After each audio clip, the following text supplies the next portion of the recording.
guys and gals, Nary here from Drake Green Gaming. It's 70 man on Twitter, the Gaming Drag. Today I'm coming back at you to the Let's Play episode of Dawntide. That's right, y'all, Dawntide is back. Apparently they have a Chapter 1 for each route so far, and Chapter 2 is done for Ranzo. So, I think I might be replaying this one because the opening is different from what I remember.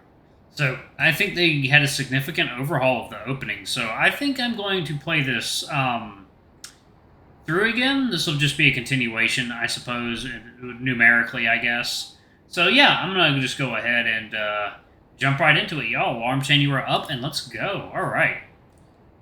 There's no going back to where we were, but I can still wander our clifftop paths. Down to Keel's Cove, where we first met. Where you held me still, close to your chest. Memory wrapped warm in winter white linen.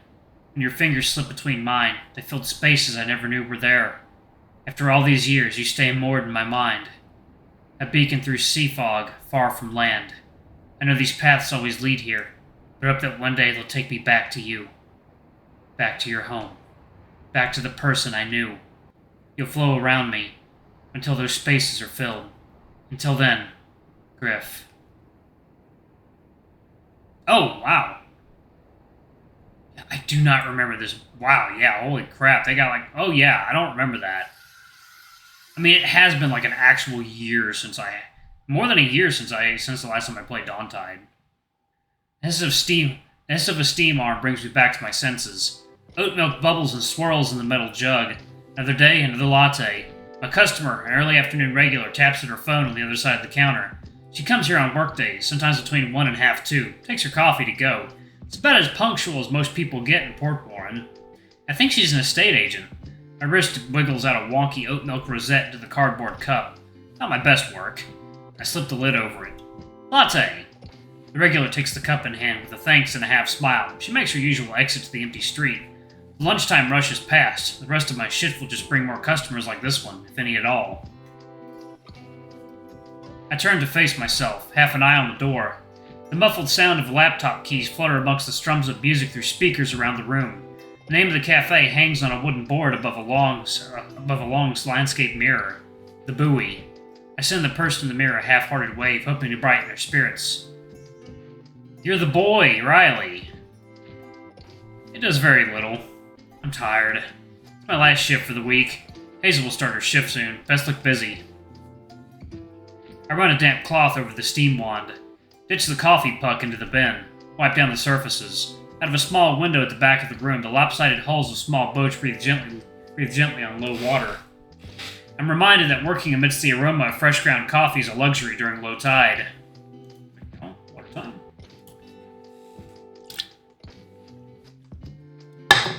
Yeah, damn. October 11th? Jesus. The tap of my laptop keys peters out. A dull clap. Rustling in a bag. A red deer clad in khaki tones strut toward the bar. You really Riley? I thought you got off at 1:15. Half past. Oh, right. Hazel's in the staff room. She'll be out in a bit. Fair enough.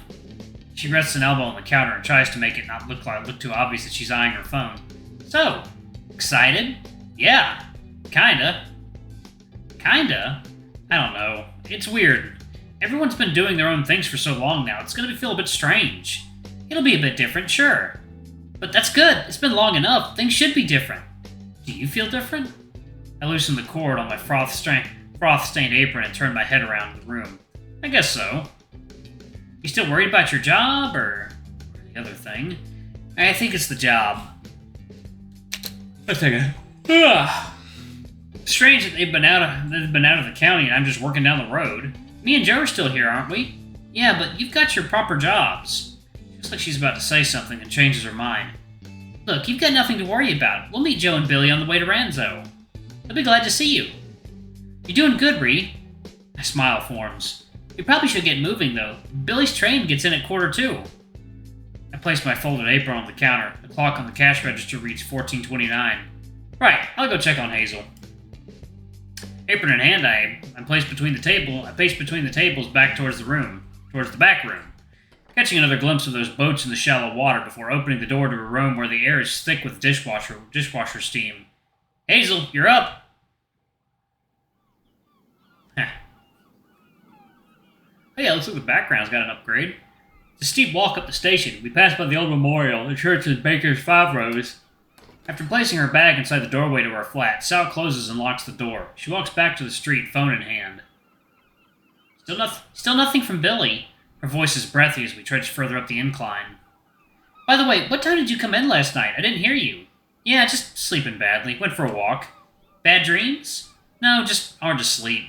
You've been doing your night walks again? Yeah. A few cars pass us on the thin streets, their engines cutting through the shushing sway of new leaves and the gulls wheeling above. Is there a problem? No, I was just wondering. She pats as the hill grinds us down. Today should get you worn out. Once at the top, it's a comparatively easy walk downhill and we're able to catch our breaths. Approaching the station, a few cars and cabs are lined up in the taxi rank. Beyond them, another figure comes into view. He paces on the spot, a blue lighter cupped in 2 hands. He holds it close to his slate beak. The cold wind snaps the flame left and right until a cigarette lights. Heaving a relieved drag, his head tips back and wisps of gray smoke chase away in the breeze. There you go. Water time. That's when he sees us, a furrowed face unfolding into a smile. Wasn't? Good to see you, Joe. Good to see you too. Been a while. His voice is glazed with a light West Country veneer. He's calm, but tones of excitement break through as he talks. Sorry we're late. Forget what country this takes place in. Maybe I'll do something a bit more exotic. Not a problem. So's the train. Stepping closer, the smell of cigarettes grows potent. Hope you've been good. You still trying to quit? Yeah. It's going great, as you can see. Heard anything from Billy? Nope. I thought the master of ceremonies had him wrangled. Keeping his eyes on me, he tips his head sideways to Sal. Sal wanders over to the fence. She peers across towards the monitor hanging from the platform ceiling. It says it's due. Joe takes a puff of his cigarette. Can't trust the schedule, Sal. You know that. You got this afternoon off, then? Yeah, a bit hard with festival coming up, but I got a few days off, actually. What? You showing at the museum? What you showing at the museum this year? Boats? Joe's smirk sizzles with the burning tobacco. Who told you? Are they not just using the same stuff as last year? Take the old pictures out from the back room and sling them up, right? No, it's a big one this year. Anniversary of the ruined Gwen. Bringing out all the artifacts from the back room. Photos, documents, washed up bits. Mr. Pinblid even got one of the old lifeboats reconstructed. Sounds like a lot of work. Yeah, mostly just filing papers for me. Some people visit annually, so it's gotta be good. He tweezes a couple of small, pale feathers from under his chin. Don't worry too much about it. If they're traveling in each year, they're probably happy enough to see the boat. They're like train spotters, aren't they? It's coming! Speaking of... We walk around to the station entrance, a small brick building fitted with sliding glass doors for a brush of modernity. Sal is fiddling with her phone again. The train slides to a halt at the platform. The number of carriages exceeded its length. Above the barriers are glossy pictures of beaches and meadows, advertisements for the sights around the county. Most alighting here stay on the platform, likely waiting for another train to whisk them away to somewhere scenic. Some passengers start to file through the streets, through the gates. We keep our eyes peeled for a lapine figure. A good number of people pass us by, but there's no sign of him. Maybe he's in first. It's right at the back, I guess. Fuck's sake. We both turn to see Sal, glaring down at her phone. He missed the train. What? You didn't message before? That's what I said. Sal scans the screen, spitting out a sharp sigh of exasperation. She reads aloud. Was out of bet. Had to charge it when I got on the next one. Unbelievable. Next one's not for 45 minutes. I'm not sticking around for that. Me either. I'm telling him to meet us at the pub. Seems to perk Joe's plumage. Get in. A chill wind nips at the back of my neck. Can't argue with that. It'll be warmer. Or, since Billy's late, we should meet Ranzo properly at the docks. Sal takes a moment, pressing her fingers to her forehead. Sure, that works. Sounds good to me. Let's head down. We head east toward the dock, cutting around the back of the town, following the path of the railway. Midway down, the chug of a freight train grows louder until it passes us up on the cold stone viaduct. Pillars of light scan over Sal and Joe, cast from the gaps in the container carriages. Looks like everything's running late today. I was on time. You weren't. Joe says this with pride. It is a turn-up for the books. Sal turns her attention to the treetops ahead. The funnel of a cargo ship pokes above them. I'm going to text Ranzo so he knows we're here. Where we are. Wait, I thought you were going to surprise him. I'd really rather keep this simple. Come on, he's probably been following orders all week. It's been a long time since you've seen Ranzo. Be straightforward. Call him first. No, make it a big surprise. He'll love it. Surprise Ranzo. I think he'd appreciate it, honestly. Breaks the ice. Sal's hand stays in her pocket, dropping what she was holding. All right. But if we spend half an hour waiting for him, it's on you. I guess we'll see. My sight follows the last train carriage as it trundles ahead toward the dock. How's the job going, Riley? Not bad. Pretty quiet most of the time. A bit boring. Better than stressful, though, right? Yeah, I mean, it's not stressful. Right. He's trying not to push my buttons. Do you know where Ranzo set off from? Somewhere in the States. North Koyo, I think. Didn't he tell you? No, don't really chat that often. That tracks. Ranzo's great, but you do have to push him for a text response. I scrubbed through my messages with him. There's a couple of music links I sent the other day, not read, and a message wishing him a good trip over, not read. And there's the brief back and forth around his departure from dock, littered with abbreviations and typos.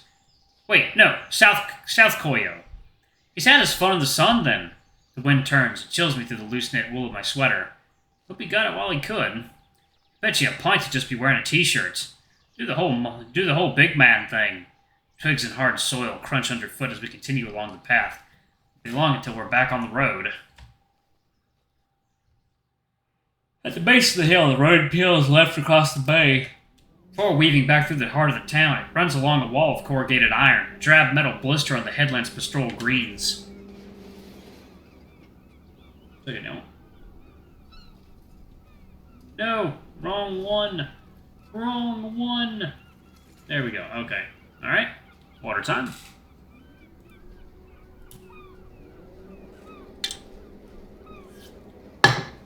All right. At the gap in the fence, we see dock workers passing through with clipboards and hard hats, the usual fare. Between them are glimpses of a rarer sort, at least for these parts. They're the ones that bring life to the town when the big ships take anchor. The lady passes us by, browns, blacks, and whites painted across her marbled paper. Her ears are perked up like two satellite dishes as he speaks cheerily to a top-heavy man with gray-green scales. Both of them sport dark blue overalls with Liverson emblazoned across the front, the same emblem that marks the great freighter's hull. Still, no sign of the guy we're looking for. You think he should go in? No, I think you need a badge. I reckon I could blag it. I'm not picking you up if you get caught trespassing, Joe. I don't think they mind that much, Sal. She shoots me a look that says don't encourage him. But yeah, she's right. Best not to push it. I told you we should have messaged him. Yeah, well, I bet he wouldn't even respond anyway. If we don't see him soon, I'm gonna call. Joe, who until now has been leaning against the iron gates, suddenly jolts up. He turns to us and whispers excitedly, I can see him! He stays low and points through a gap in the post. Sure enough, a scruffy gray figure in blue overalls plods towards the barrier. Told you, Sal! Okay, what are we doing? Joe motions toward himself frantically, trying to whisper, but it comes out more like a raspy bellow. Come on, get down over here! We duck down, scurrying over to Joe. He presses his beak to the gap in the fence, silent. He's loving this. Suddenly there's a flurry of feathers, jolting forward with us in tow, springing out and shouting almost in unison. Happy welcome hello back, Ranzo! Ah! All the wiry gray hairs of the salty sea dog raise up, before his shocked expression spreads out into a broad smile. Ha! Nearly gave me a heart attack! It's good to see ya! His blue eyes glimmer as his arms wrangle us together into one group hug. Alright, I'm going to go ahead and pause it right there. Thank you all so much for watching. Don't forget to like, comment, subscribe, ring that notification bell, and check out our Patreon if you can. It always helps. Anyway, before I go, I'm going to give a quick shout out to my lovely bronze tier patrons. Thank you all for all you do for the channel. It's greatly appreciated. And thank you to our silver tier patron, Cade Silvermoon. Thank you for going a bit above and beyond. You're awesome. You're awesome. Thank you. And thank you to our gold tier patron, Amr. You are awesome, incredible, we love you, and we hope you enjoy your new icon. Anyway, if y'all want to get your name on the credits, as little as $5. Anyway, I love you all, and I'll see y'all in the next video. Bye-bye!